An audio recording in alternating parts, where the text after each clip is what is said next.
My name is Warren, 33 years old, and I watched my entire life burn to ashes with my two kids clutching my hands. I sent a desperate text to my family. The kids and I are safe, but we have nowhere to go.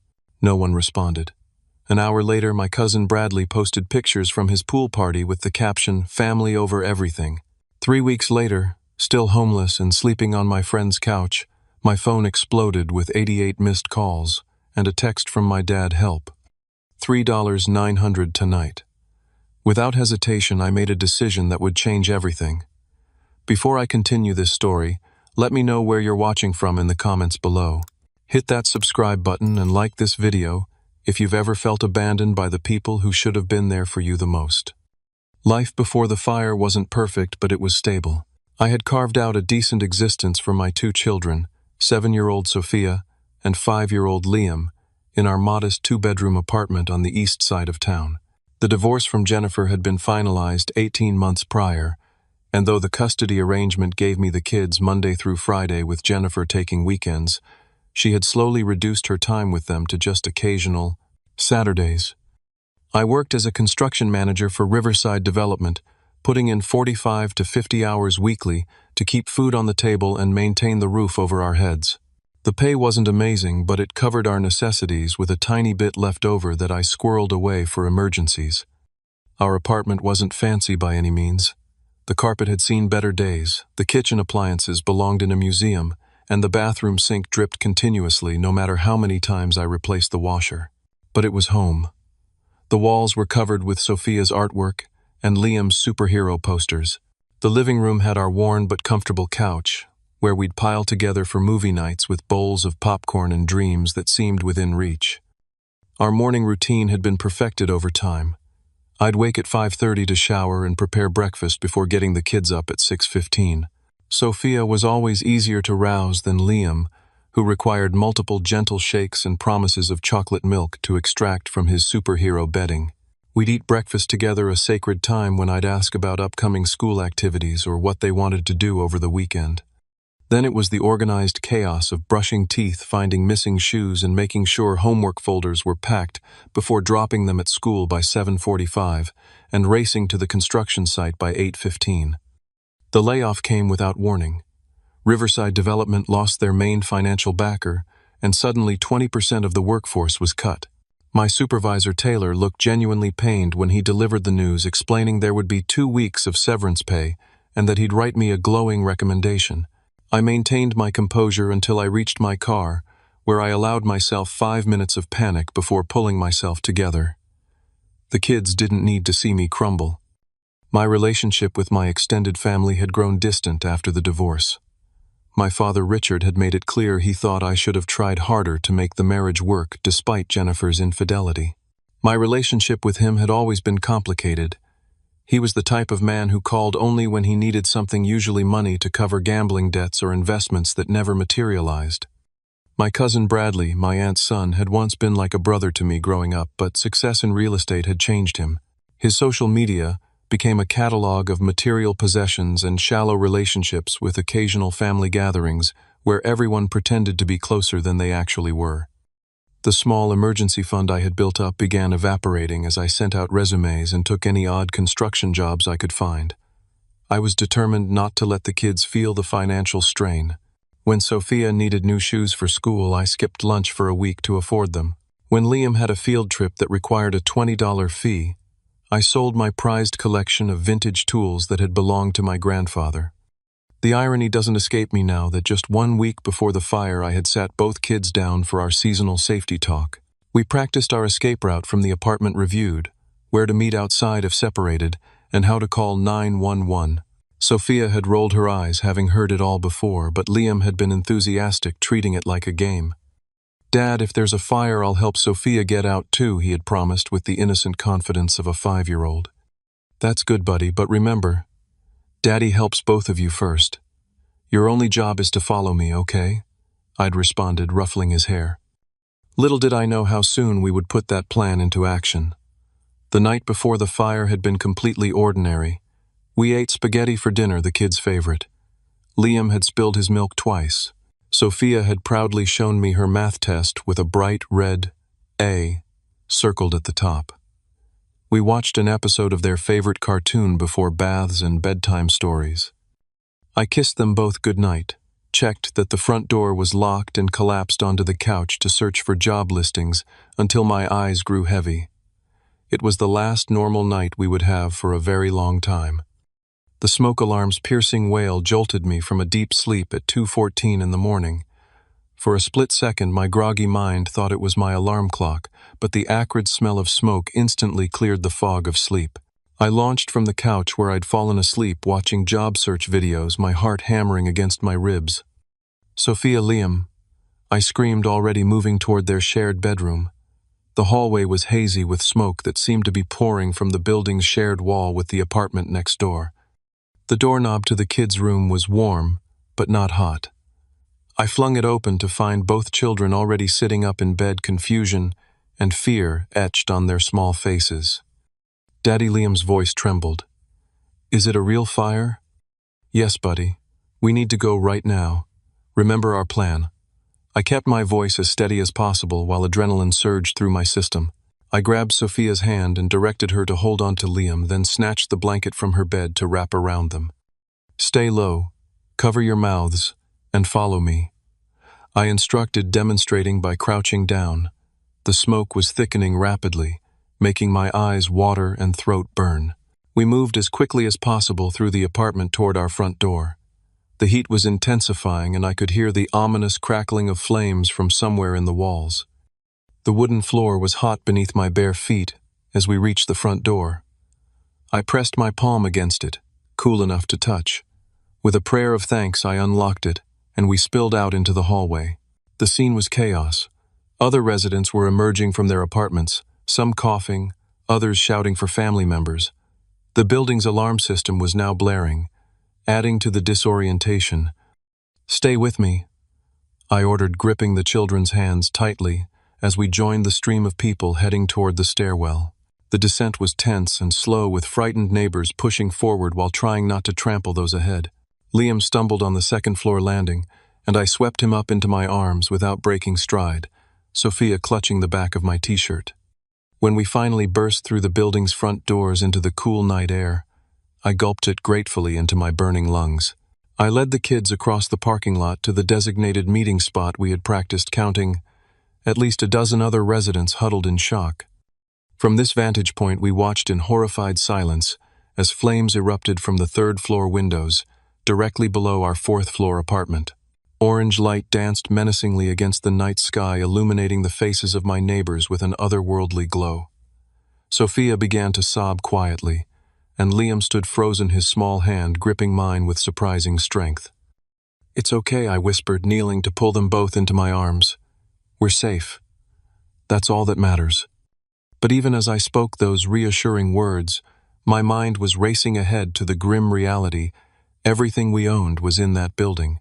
Birth certificates, social security cards, my laptop with job applications, the children's baby photos, the handmade quilt from my grandmother, all of it burning before our eyes.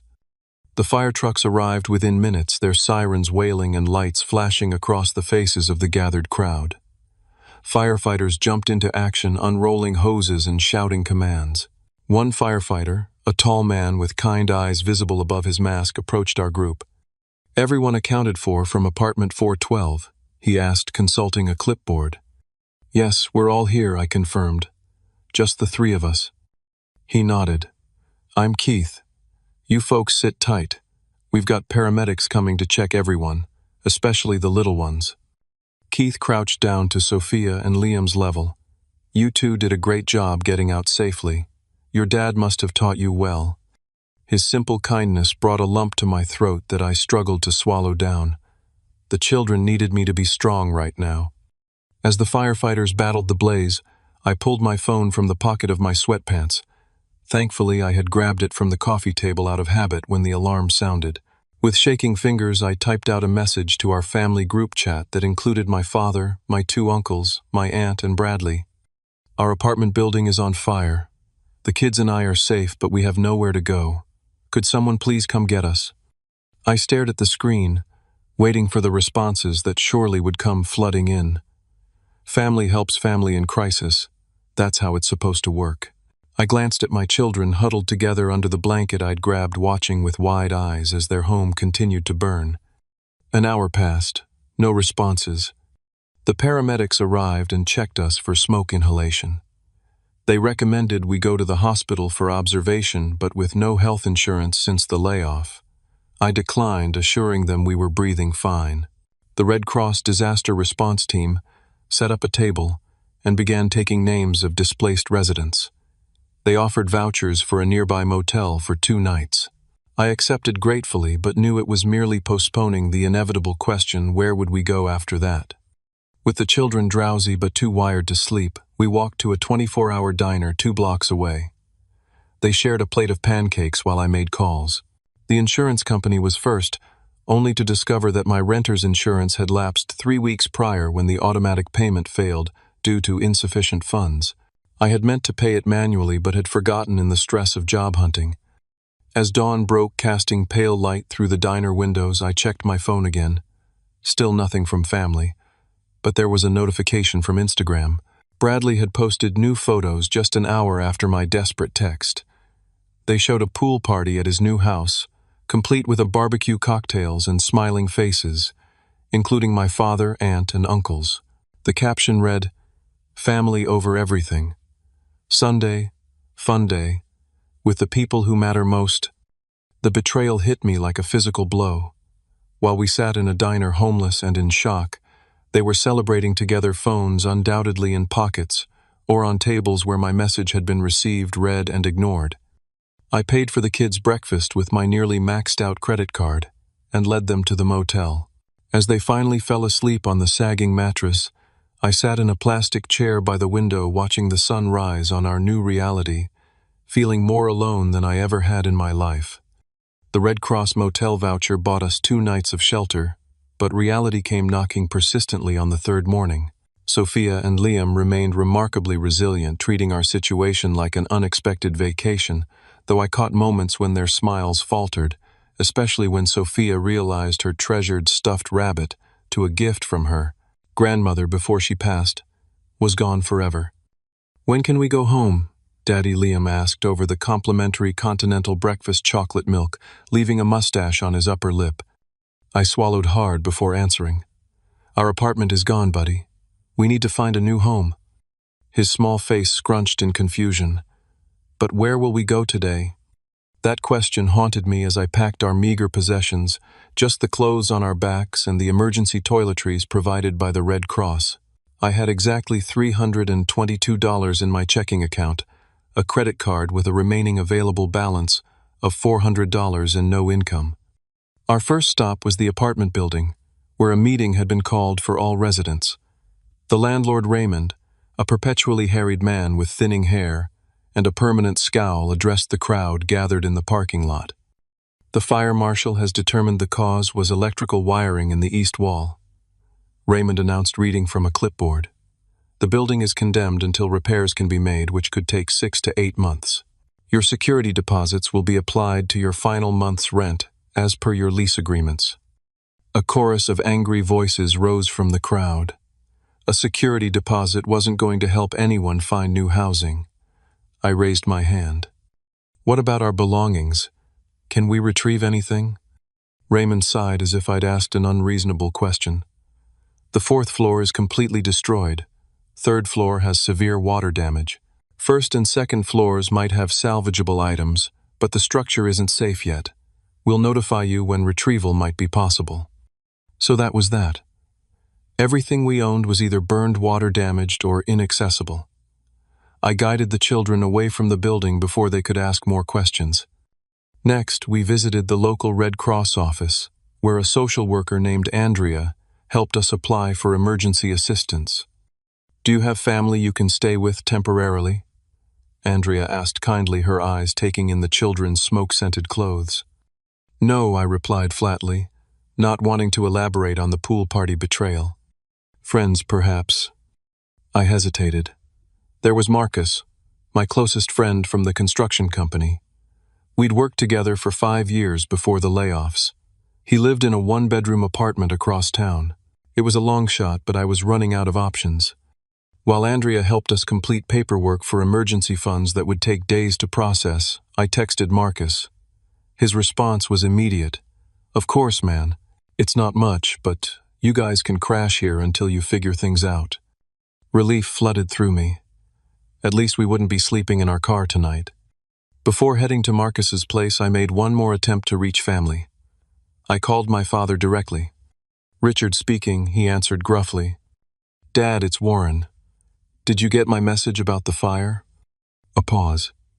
"Yeah, I saw something. You guys okay?" "We're alive, but we lost everything. We need a place to stay." Another longer pause. "Well, son, you know I'd help if I could, but my place is being renovated. Contractors everywhere.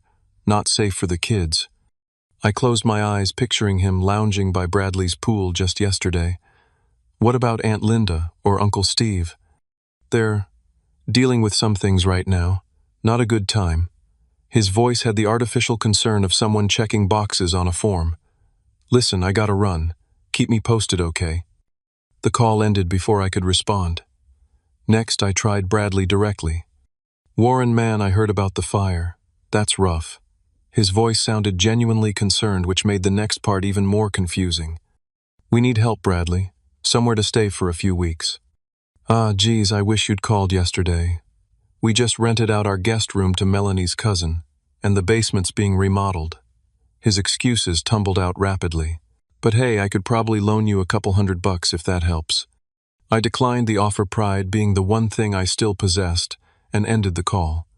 Marcus's apartment was a third-floor walk-up in a building that had seen better decades, but it was clean, and most importantly, not on fire. He greeted us with awkward hugs, and showed the kids his collection of action figures to break the ice. "The couch pulls out," he explained, demonstrating the mechanism. "It's not the Ritz, but it's yours as long as you need it." That first night after the kids were asleep on the pull-out couch, Marcus and I sat at his small kitchen table, voices lowered. "I can't believe your family bailed on you," he said, shaking his head. I showed him Bradley's Instagram post. His eyes widened. "That's cold, man. Ice cold." "They've always been like this," I admitted. "I just never needed them this badly before, so it was easy to ignore." The next morning, I began the process of rebuilding our lives. I updated our address with the children's school, explaining our situation to the administration. The guidance counselor, Mrs. Patterson, promised to keep an eye on them and offered donated clothes from the school's emergency closet. I spent hours on the phone with the insurance company, who eventually agreed to a minimal payout due to policy circumstances. It wouldn't arrive for weeks. Days stretched into a week, then two. I picked up small construction jobs through former contacts, earning just enough to contribute to Marcus's grocery bill and keep gas in my car. Every night I searched apartment listings, finding nothing we could afford. Meanwhile, my family's social media continued to flaunt their comfortable lives. Aunt Linda posted about donating to a homeless shelter. "So important to help those in need," she wrote beneath a photo of herself handing over a bag of clothes. Uncle Steve shared a meme about the importance of family support. My father posted nothing. He rarely did, but Bradley tagged him in photos from a fishing trip. "Family bonding time with the old man." The caption read, showing them with expensive gear on a boat that probably cost more than a year's rent. The children adapted as best they could, but signs of strain appeared. Sophia's teacher called to say she'd fallen asleep in class twice that week. Liam had a meltdown when he couldn't find his favorite toy car, only to remember it had burned in the fire. Each night they would squeeze onto the pull-out couch, while I made a pallet on the floor beside them, whispering reassurances I wasn't sure I believed myself. Marcus was patient, but I could sense his growing unease with our presence. His one-bedroom apartment wasn't designed for 4 people. His morning routine was disrupted by children preparing for school. His evenings, once spent in solitary relaxation, now featured Disney movies and children's bedtime routines. By the 3rd week, I was barely holding it together. My credit card had maxed out on necessities like school supplies and clothes for the kids. The small jobs barely covered food and gas. I'd applied for every construction position within 50 miles but had received only 2 interviews, both ending with "we'll call you." I was living a double life, cheerful, optimistic dad by day, panicked, sleepless job, hunter by night. My reflection in Marcus's bathroom mirror showed a man I barely recognized, hollow-eyed, unshaven, with new lines etched around my mouth from forced smiles and swallowed words. That's when my phone sitting on Marcus's kitchen counter, while I prepared the kids' lunch, began vibrating uncontrollably. After weeks of silence from family, suddenly there were 88 missed calls from my father, followed by a text that made my blood run cold. Help. 3-900 tonight. Dangerous people. Will explain later. 2.5 weeks of living on Marcus's pull-out couch had taught me many things: how to shower in under 3 minutes to preserve hot water, how to prepare meals for 3 people on a hot plate without disturbing my sleeping friend, and most importantly, how thin the veneer of normality I presented to my children actually was. Marcus was trying his best to be accommodating, but the strain showed in small ways: the tightness around his eyes when he came home to find toys scattered across his living room, or the way he would occasionally lock himself in a bedroom for an hour of quiet time. I couldn't blame him. His bachelor pad had transformed overnight into a family crash pad with children's shoes by the door and Sophia's homework spread across his coffee table. "How's the job hunt going?" he asked one evening, his voice casual, but his eyes communicating the unspoken question: "When will you find your own place?" "I had an interview at Davidson Construction yesterday," I told him, lowering my voice so the kids wouldn't hear. "The pay is decent, but about 15% less than I was making before. Enough for an apartment." I shook my head. "Not in this market. Everything affordable has a 6-month waiting list." Marcus nodded, disappointment poorly concealed. "You'll figure it out, man. I know you will." The children were struggling in their own ways. Sophia, normally talkative and confident, had become withdrawn at school. Her teacher emailed me expressing concern about her participation in class. "She seems distracted and anxious," the email read. "Is everything okay at home?" Home. The word felt like a cruel joke. Liam had started wetting the bed, or rather the pull-out couch, which created a whole new set of challenges in our cramped living situation. Each accident required stripping the sheets in the middle of the night, hand-washing them in the bathroom sink, and hanging them to dry over the shower curtain rod, all while trying not to wake Marcus or Sophia. One particular morning, after a night of virtually no sleep due to one of Liam's episodes, I received a call from the school counselor, Mrs. Rivera. "Mr. Matthews, I've been speaking with both your children's teachers, and I'm concerned," she began. "They're showing signs of trauma response. Liam had a panic attack during the fire drill yesterday, and Sophia has been drawing some concerning pictures during art therapy." My chest tightened. "What kind of pictures?" "Dark houses with flames. People standing outside looking sad. One drawing showed 3 stick figures sleeping in a car." I closed my eyes, leaning against the wall of the laundromat where I was washing our clothes. "I'm doing my best," I said, hating how defensive I sounded. "We're in a temporary situation after the fire." "I understand," Mrs. Rivera's voice softened. "We want to help. The school has resources for families in crisis. Would you be willing to come in for a meeting?" I agreed, though the thought of adding one more appointment to my juggling act made my stomach churn. Every day was a carefully orchestrated schedule of dropping the kids at school, working whatever construction gig I could find, picking them up, preparing dinner in Marcus's tiny kitchen, helping with homework, and then staying up late, applying for jobs and apartments. The insurance company finally called with their decision, a payout of $2,800 for our belongings. The representative explained this was based on depreciated value, not replacement costs, since my policy had lapsed and been reinstated after missing just one payment. It felt like highway robbery, but I had no energy to fight. "When will the funds be available?" I asked. 7 to 10 business days, came the reply. I thanked her with forced politeness and hung up. $2,800 wouldn't even cover first and last month's rent on a decent 2-bedroom apartment, let alone replace everything we'd lost. But it was something, a life raft in an ocean of uncertainty. That afternoon I visited 3 apartment complexes, each one confirming what I already knew without proof of income: 3 times the monthly rent. No landlord would consider my application. The cheapest 2-bedroom available was still $975 monthly, requiring an income I couldn't prove and a security deposit I didn't have. The weight of our situation pressed down on me as I drove to pick up the kids. At a red light, I made the mistake of checking social media. My cousin Bradley had posted photos of his new boat with the caption, "Work hard, play harder, blessed family time." The comments section was filled with congratulations, including one from my father. "Proud of you, son. That's how it's done." The light turned green, but I sat frozen, staring at my phone until a horn blared behind me. The contrast between Bradley's reality and mine felt surreal. While I was counting quarters for laundry and rationing food to stretch our budget, my family was celebrating luxury purchases and completely ignoring our plight. That evening, after the kids were asleep, I sat on Marcus's balcony, allowing myself a rare moment of breakdown.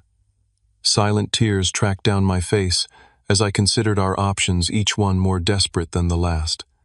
Could we live in my car until the insurance money came through?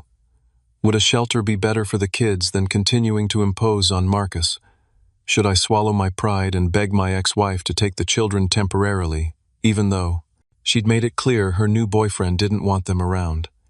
My deteriorating physical condition wasn't helping matters. Stress had manifested as persistent headaches and insomnia. I'd lost 12 pounds in 3 weeks, my clothes hanging loose on my frame.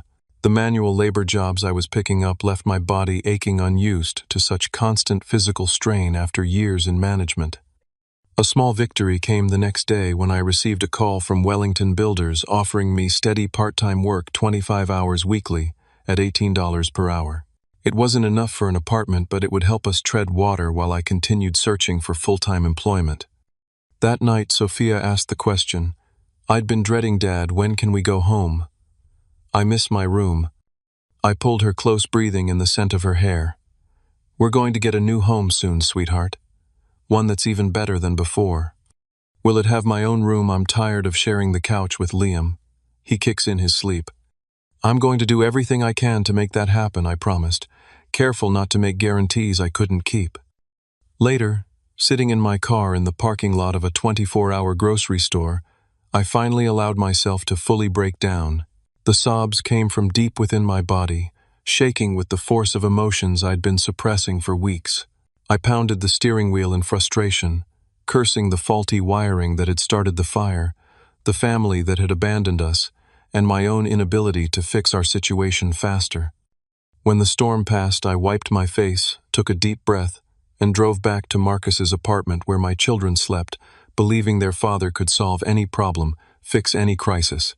I couldn't let them down no matter what it took. By the 23rd day after the fire, our situation had reached a critical juncture. That morning, Marcus had made coffee and sat across from me at his small kitchen table while the kids were getting dressed. "Warren," he began, his voice, "careful, you know.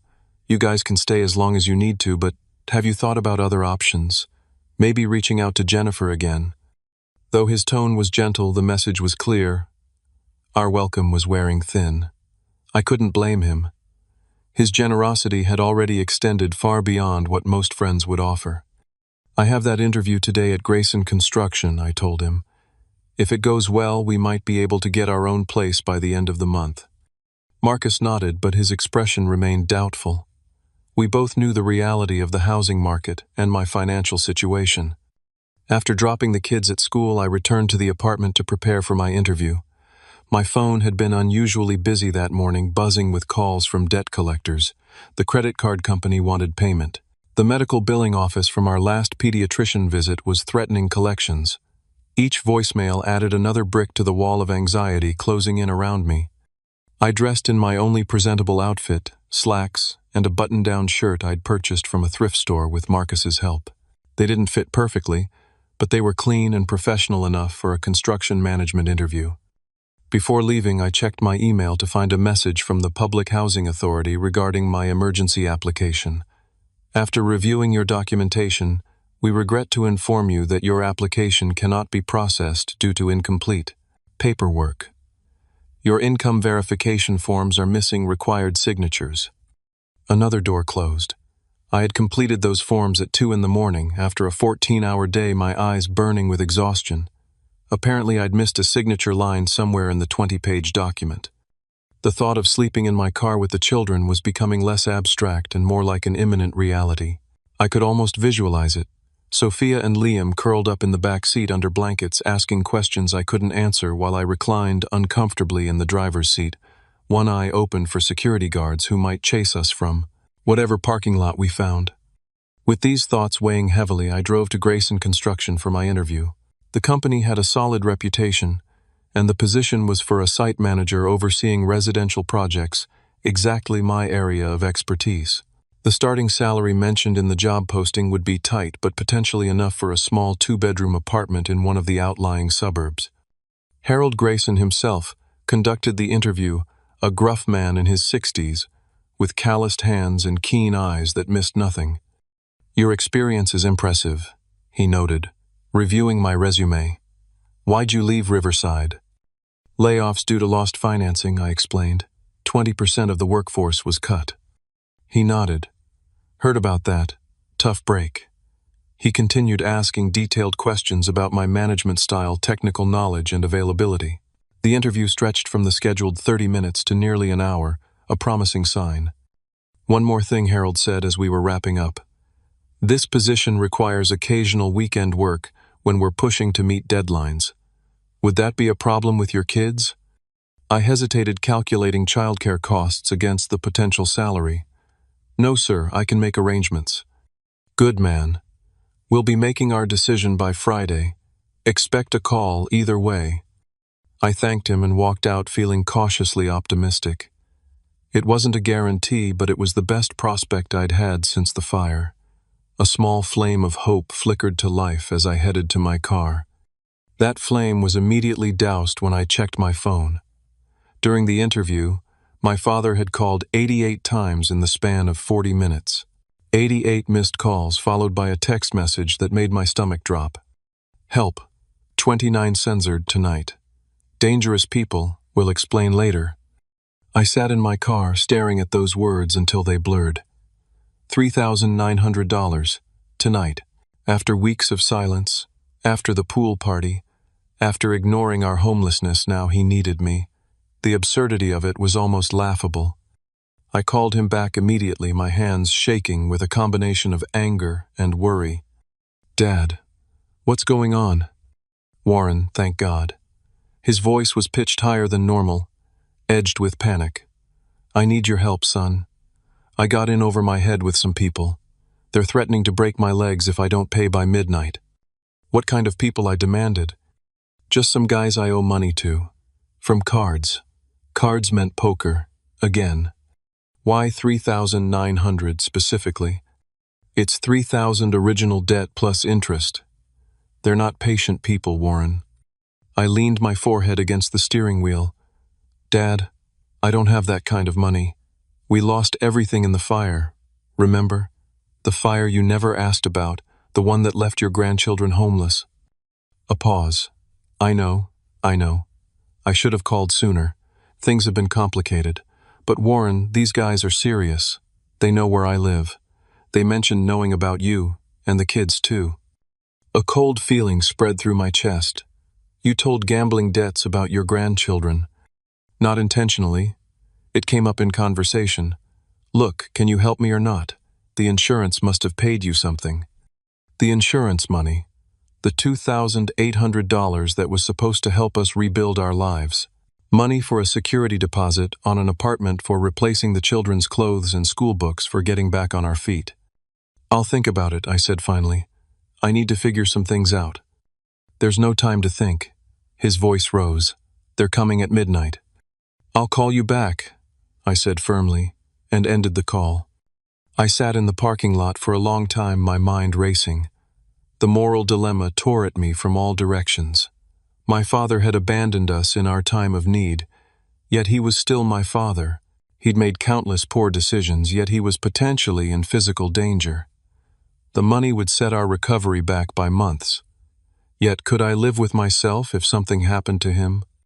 More importantly, could I justify using the insurance money, meant to rebuild my children's stability, to bail out a man who couldn't even be bothered to offer us a couch to sleep on?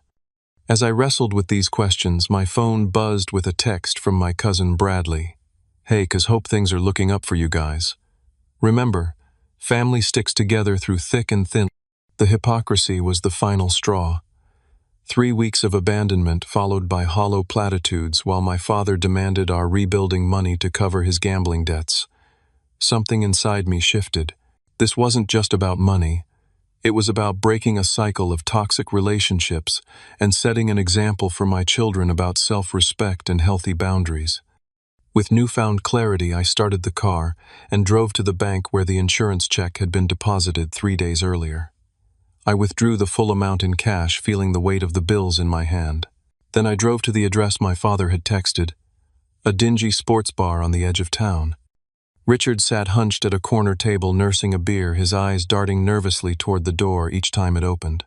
He looked older than his 59 years, the consequences of decades of poor choices etched into his face. Warren relief flooded his features as I approached. "You came." I sat across from him, placing my hands flat on the table. "Before I give you a penny, I want the truth. All of it." My father's story emerged in fragments. He'd been gambling again, despite promises to stop, had borrowed money from people connected to a local bookie, had lost everything trying to win it back, and was now 3 months behind on payments. "They said they're done waiting," he finished, glancing around nervously. "They know about my job, my apartment, even mentioned knowing about you and the kids." "And where exactly were you planning to get this money if I hadn't answered?" I asked. He looked away. "I've been asking around. No one else could help." "You mean no one else would help?" I corrected. "Just like no one would help us after the fire." "That was different," he protested weakly. "Everyone had their reasons. While you were all at Bradley's pool party, the one he posted on Instagram an hour after I texted that we were homeless, Richard had the decency to look ashamed. "Warren, I'm sorry about that. Really, but right now I'm in serious trouble." I reached into my jacket and placed the stack of bills on the table, watching his eyes widen. "This is $2,800, I said quietly. "It's every penny of the insurance payment for everything we lost, everything my children owned. Their clothes, their toys, their sense of security." He reached for the money, but I placed my hand over it. "I'll give you this on one condition." I continued, meeting his gaze steadily. "After today, we're done. No more calls for money, no more emergencies, no more pretending to be family when it's convenient." "What are you saying?" His voice was barely audible. "I'm saying I'll help you this one last time, but then I'm setting boundaries. My children deserve better than to watch their father bail out people who couldn't be bothered to offer them a place to sleep when they were homeless." He swallowed hard. "You don't mean that. We're family." "Family helps each other," I replied, my voice firm. "Family shows up when someone's house burns down. Family offers more than Instagram platitudes about sticking together." After a long moment, he nodded. "Okay, I understand." I slid the money across the table. "This isn't enough for the full amount. You'll need to figure out the rest." "I will," he promised. "And Warren, thank you." I stood up, feeling strangely lighter, despite the financial setback. "Goodbye, Dad." As I walked out of the bar, I knew I had just changed the course of our family dynamic forever. The money was gone, but in its place was something more valuable, the beginning of self-respect and the breaking of a toxic cycle. My children would learn from this, not that family can abandon you in crisis, but that you can choose to set healthy boundaries even with those you love. The return to Marcus's apartment that evening felt different. Though our financial situation had worsened with the loss of the insurance money, a weight had lifted from my shoulders. For the first time since the fire, I felt in control of something, even if it was just the decision to break free from toxic relationships. Marcus noticed the change immediately. "You seem different. Good interview." "The interview went well." I nodded, but that's not it. "I gave my dad the insurance money." His eyebrows shot up. "You what? Why would you do that after everything?" As I explained the situation, Marcus's expression shifted from shock to understanding. "So you're cutting ties with them?" he asked when I finished. "Setting boundaries," I corrected. "I can't cut them out completely for the kids' sake, but I'm done being the family ATM or pretending we're close when we're not." That night, after tucking the children into their makeshift bed on the pull-out couch, I checked my email one last time. There, amid the usual job notifications and bills, was a message from Harold Grayson. "Warren, I was impressed with your interview today. We'd like to offer you the position of site manager starting Monday. Salary $62,000 annually, with benefits after 90 days. Please call to discuss details. I stared at the screen, hardly daring to believe it. The salary was actually higher than the job posting had indicated, enough to rent a modest apartment and slowly rebuild our lives. I immediately called and accepted the position, my voice steady, despite the emotions threatening to overwhelm me. The next morning brought another surprise. While scrolling through apartment listings during breakfast, I found a 2-bedroom unit in a decent neighborhood for $890 monthly, significantly below market rate. The catch: it needed a $1,500 security deposit plus first month's rent money I no longer had after helping my father. I might have found a place, I told Marcus, showing him the listing, but the timing's off. I won't have enough for the deposit until I get my first paycheck. Marcus studied the listing. What if I loan you the deposit money? You can pay me back when you're on your feet. The offer stunned me. Marcus, you've already done so much. I can't ask for more. You're not asking, I'm offering, he replied firmly. Besides, I miss walking around my apartment in my underwear. His joke broke the tension, and I found myself laughing for what felt like the first time in weeks. I'll pay you back every penny, I promise. That afternoon I took the kids to see the apartment. It was nothing fancy, basic appliances, worn carpet, and walls that needed fresh paint, but it was clean, safe, and most importantly, ours. Sophia immediately claimed the smaller bedroom, while Liam protested that they should switch every month to be fair. As I completed the rental application, my phone buzzed with a notification. Bradley had posted another family gathering photo with the caption, "Sunday dinner with the fam." Nothing more important than supporting each other through life's challenges. Family first. Something snapped inside me. Before I could reconsider, I opened my rarely used social media account and typed, "Reality check." 3 weeks ago, our apartment burned down. My kids and I lost everything. I texted family for help and got silence. An hour later, my cousin posted pool party photos with "family over everything." Today, we're still homeless, sleeping on a friend's couch while family posts about supporting each other. The hypocrisy is stunning. True family isn't Instagram captions. It's showing up when it matters. I hit post without hesitation, then returned to my apartment application. What happened next was unexpected. Within hours, my post had been shared hundreds of times beyond my small network. Local community groups picked it up, and by evening a reporter from the city newspaper had messaged me, asking to talk about fire safety in older apartment buildings. The interview focused primarily on the building's electrical issues and the lack of proper inspections, but it also touched on our personal struggle. The reporter, Emma Winters, seemed particularly moved by the children's resilience. "Would you be willing to let us run a feature on your family's recovery process?" she asked. "There are important issues here about emergency housing, community support, and building safety regulations." I hesitated, uncomfortable with the attention, but recognizing the potential to help others. If it might prevent another family from going through this, then yes. The article ran 2 days later, accompanied by a photo of the children and me standing outside our burned apartment building. The headline read, "Family Rebuilds After Fire Reveals Safety Violations and Community Gaps." The response was immediate and overwhelming, the newspaper's online comments section filled with offers of help.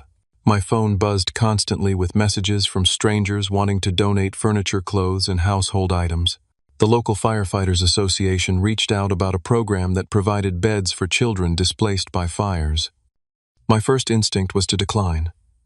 Pride had been my companion through this ordeal, the one thing I could cling to when everything else was stripped away. But looking at my children, I realized that pride wouldn't give them beds to sleep in or books to read. "Sometimes the strongest thing you can do is accept help," Marcus said when I expressed my reservations. "It's not charity, it's community." His words resonated, and I began accepting the offers that would most benefit the children. A local furniture store donated bunk beds. A bookstore sent boxes of children's books. A department store provided gift cards for new clothes. Meanwhile, my original social media post continued to circulate. Bradley eventually saw it and called his voice tight with anger and embarrassment. "Why would you air family business like that?" he demanded. "It wasn't family business," I replied calmly. "It was the truth. People are messaging me saying terrible things. My reputation, my children were homeless, Bradley. They lost everything. Not one family member offered a bedroom, a couch, even a meal. You were all too busy taking pool party photos and posting about family over everything." A long silence followed. "I didn't realize how bad it was," he finally said, his voice smaller. "You didn't ask." After another pause, he offered, "What can I do now to help?" "Nothing," I answered honestly. "We're finding our way forward, but not because of family, because of strangers and one true friend who showed up when it mattered." The day before starting my new job, I received an unexpected call from a man named Garrett Fleming, the owner of a high-end residential construction company. "I read about your situation," he began, "and looked into your work history. Riverside speaks highly of you. I'd like to discuss a position with my company." I explained that I'd already accepted a job with Grayson Construction. "With all due respect to Harold," Garrett replied, "I can offer you 78,000 plus benefits starting immediately. Project manager for our new development. The catch is, we need someone who can start tomorrow." The offer was significantly better than Grayson's, enough to completely change our financial trajectory. After an apologetic call to Harold explaining the situation, I accepted Garrett's offer.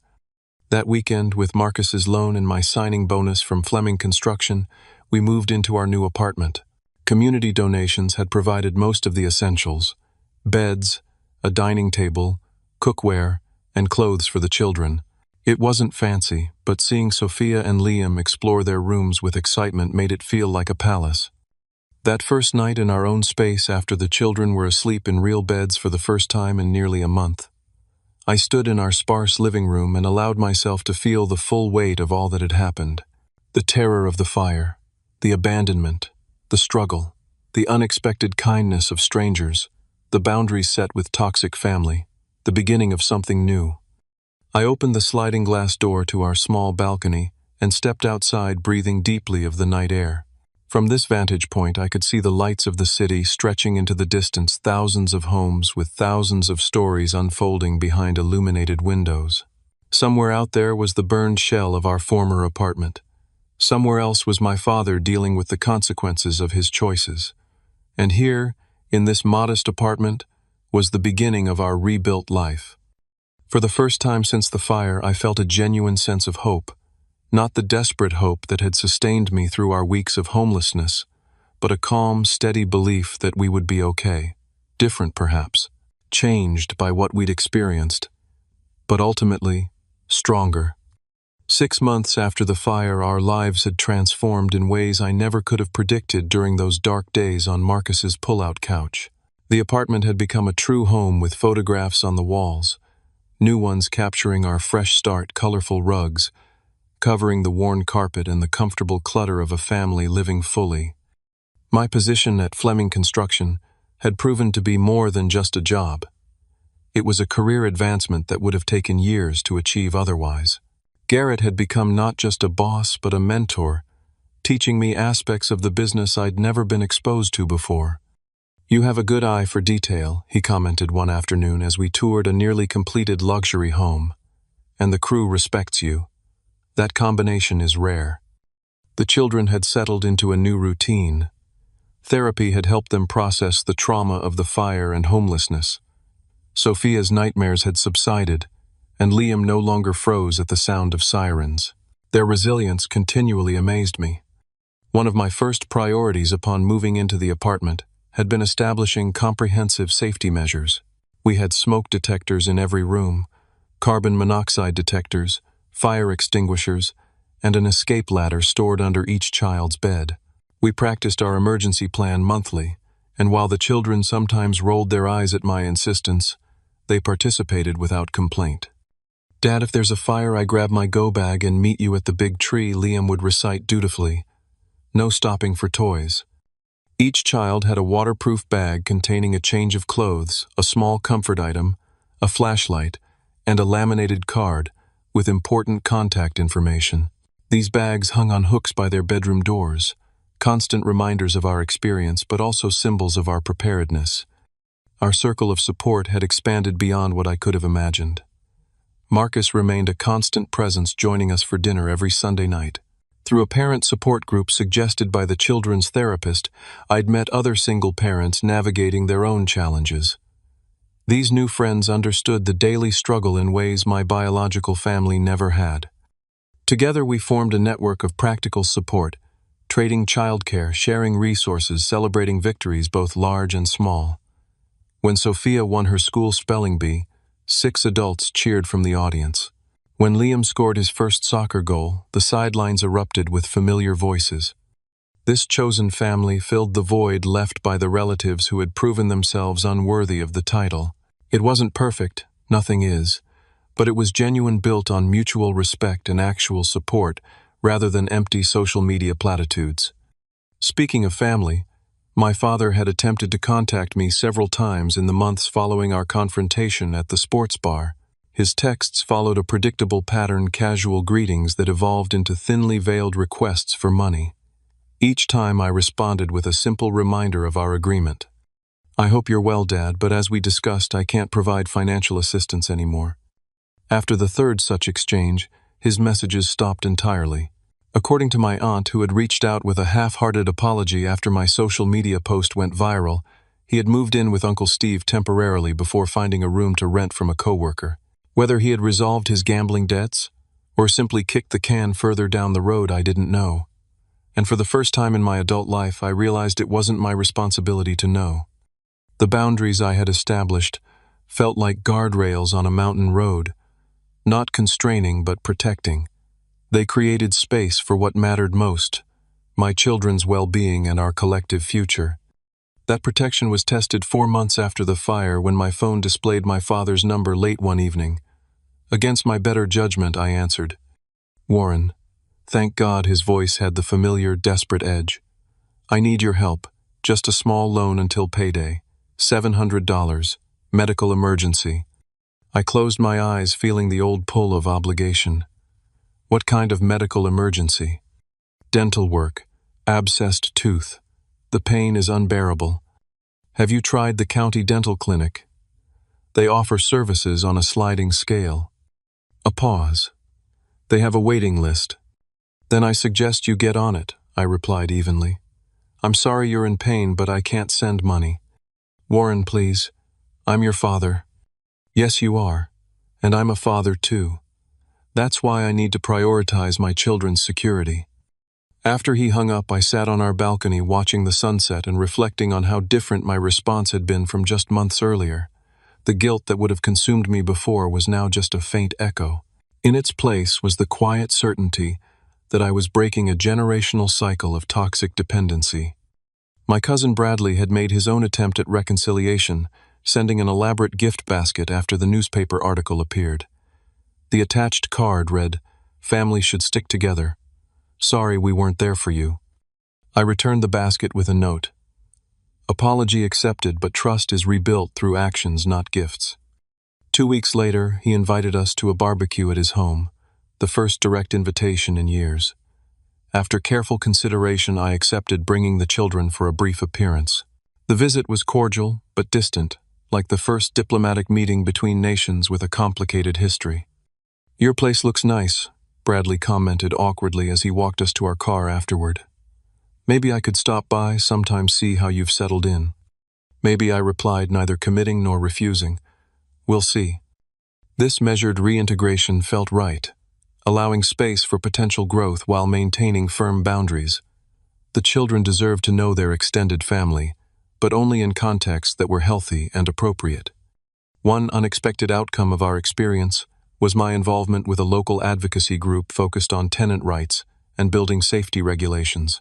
The newspaper article had connected me with other families who had experienced similar disasters due to neglected maintenance or safety violations. Together, we were working to strengthen inspection requirements and emergency housing resources in our city. Your story made a difference. Andrea, the Red Cross social worker who had helped us initially, told me when our paths crossed at a community meeting. The city council is finally reviewing the building code enforcement procedures. I never intended to become an activist, I admitted. She smiled. Few people do. Most are just trying to prevent others from experiencing what they went through. As the 6-month anniversary of the fire approached, I found myself reflecting on everything we had lost and gained. The material possessions were largely replaced, though certain irreplaceable items, my grandmother's quilt, the children's baby books, photographs from their early years, remained gone forever. But the intangible losses and gains were more significant. We had lost the illusion of family solidarity, the comfort of believing blood relatives would show up in a crisis. We had gained a more authentic understanding of what family truly means, people who offer support without conditions, who show up when needed most, who put actions above social media platitudes. We had lost our sense of security temporarily, but gained a deeper appreciation for what truly provides safety, community resilience, and the strength to set healthy boundaries. One evening, as I helped Sophia with her homework while dinner simmered on the stove, she looked up suddenly with the directness that only children can master. "Dad, are we rich now?" The question startled me. "No, sweetheart. We're comfortable but not rich. Why do you ask?" She considered this thoughtfully. "Because we have everything we need. And Marcus says that's what being rich really means." Her simple wisdom brought a lump to my throat. "Marcus is pretty smart, isn't he? Plus," she added pragmatically, "you don't cry in the car anymore. I used to hear you sometimes when you thought we were asleep." I set down the pencil I'd been holding, moved by her perception and the reminder of how far we had come. "You're right. Things were really hard for a while, but they're better now.